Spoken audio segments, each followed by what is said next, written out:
तुम्ही आता त्यातून जे लिहित आला, मग त्यातून तुमचे आता बरेच पुस्तकं, त्या बऱ्याच कविता, बऱ्याच पाठ्यशाळेमध्ये आपल्या तुमच्या आहेत. तर त्या कवितांविषयी तुम्ही काय सांगाल? आता 2018 पासून महाराष्ट्र राज्य पाठ्यपुस्तक मंडळाच्या म्हणजेच आपण ज्याला बालभारती म्हणतो. तर बालभारतीमध्ये संपूर्ण महाराष्ट्रभर इयत्ता 8वी ला आळाशी नावाची कविता आहे माझी. बरं. कविते शीर्षक परत सांगतो कारण हा शब्द कुठल्याही शब्दकोशात नाही. नाहीये. आळाशी. हं. आळाशी म्हणजे नक्की काय? तर ज्वारीची किंवा बाजरीची काढणी सुरू असताना त्या ज्वारीच्या झाडाला ताट. शेतकरी ताट म्हणतो, ताट. हो. ती एक-एक ताट उपटतो आणि हातात साचलेली जी ताटं असतात ना, हं. ती मागे ठेवतो, हात रिकामा करतो, पुन्हा एक-एक ताट उपटतो. तर ते पेंडीच्या मापाचा जो रिकामा ढीग असतो ना, हं, हं. त्या ढिगाला आळाशी म्हणतात. बरोबर. त्यातलीच 3-4 ओलसर ताटं घेऊन गुंडाळतात, त्याला आळा म्हणतात. हं. बांधून झाल्याच्या नंतर त्याला पेंडी म्हणतात. मग त्या अशा रानभर पडलेल्या पेंड्या हं. शेतकऱ्याला मोजता येत नाहीत. मग शेतकरी काय करतो, 5-5 पेंड्यांचा एक-एक ढीग लावतो ना, त्या ढिगाला पाचोंदा म्हणतात. हो. तर त्यातली आळाशी, ती कविता मला वाटलंही नव्हतं, की बांधावर बसून कुसळं टोचत लिहिलेली कविता आहे हो ती. म्हणजे बांधावर बसून लिहिलेली कविता. माझ्या याच वारकऱ्याचं, याच शेतकऱ्याचं फाटकं जगणं त्याच्यामध्ये आहे. कविता सगळ्यांना माहिती आहे. पण त्या कवितेच्या काही ओळी आपल्या श्रोत्यांसाठी ऐकवतो. ते अशा आहेत, की बा अनवाणी पायाचा ठसा मातीत उठतो, भाळा वरल्या घामाचा पाना नभाला फुटतो.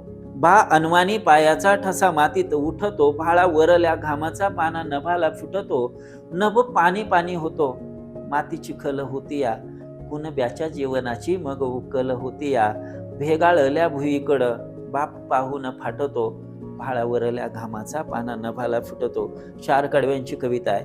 2 कडवी सोडून देतो, पण एक कडवं महत्वाचं. कारण महाराष्ट्रातले अनेक कवी मला विचारतात, "अरे एवढे दिग्गज आहेत, एवढे मोठमोठे साहित्यिक आहेत, एका-एकाची 50-50, 100-100 पुस्तकं आहेत.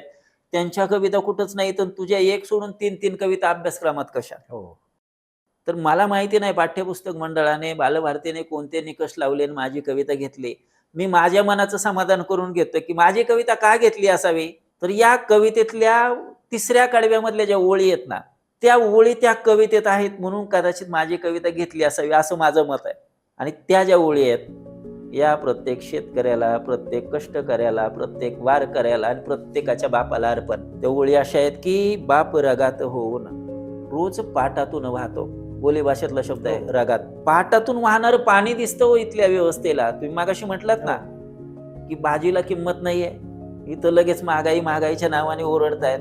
त्या मगाशी विचारलेल्या प्रश्नाचं उत्तर या ओळीमध्ये आहे. तुम्हाला शेतकऱ्याच्या पाटातून वाहणारं पाणी दिसतं, पण ते पाणी वाहणारा पाट ओढण्यासाठी आधी नांगरट करावी लागते.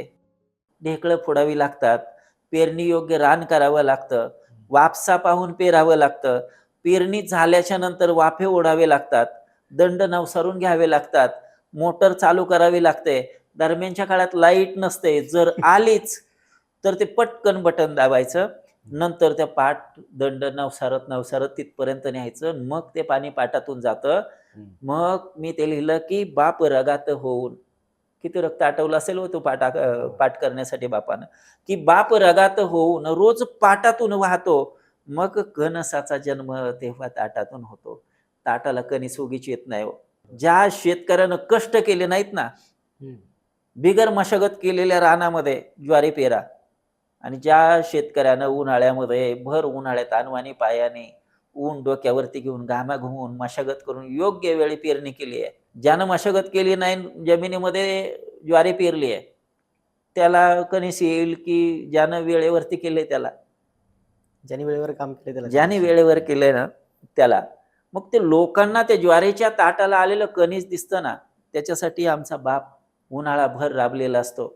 आणि हे जे कणीस आहे ना, त्या कणसाला जे दाणे येतात, ते आपण अन्न म्हणून खातोय.